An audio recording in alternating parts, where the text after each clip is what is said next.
ఇప్పుడు కొత్త సంవత్సరం ఎప్పటి నుంచి ప్రారంభిస్తున్నారు? జనవరి 1 నుంచా? మీ అకౌంట్లు ఎప్పటి నుంచి ప్రారంభిస్తారు? ఉగాది నుంచి ప్రారంభిస్తారు. కొత్త సంవత్సరాన్ని ఉగాది నుంచి ప్రారంభిస్తున్నారు. కానీ ఉగాది నుంచి ప్రారంభించేవాళ్ళు కాదు.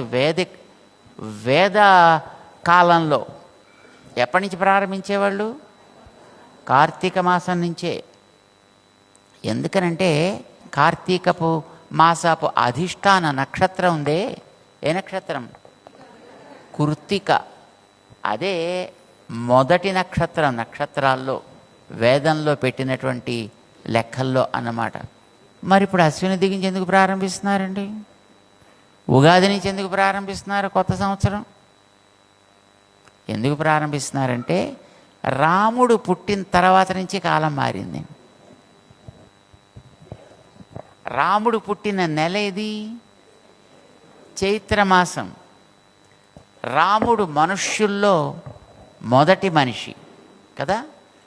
మనిషి లక్షణాలు పూర్తిగా ఉన్నవాడిని ఎవరైనా చూపించండి అంటే ఎవరిని చూపిస్తారు మీరు? నెంబర్ 1 రాముడు.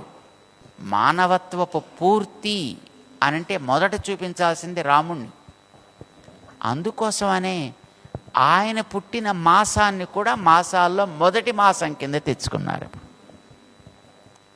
రాముడి వల్ల రాముడి మాసం మొదటి మాసం అయింది. అంచేత రామావతారం జరిగిన తర్వాత నుంచి చైత్రమాసం మొదటిదైందన్నమాట. అక్కడి నుంచి లెక్క పెట్టుకోవడం ప్రారంభం చేశారు.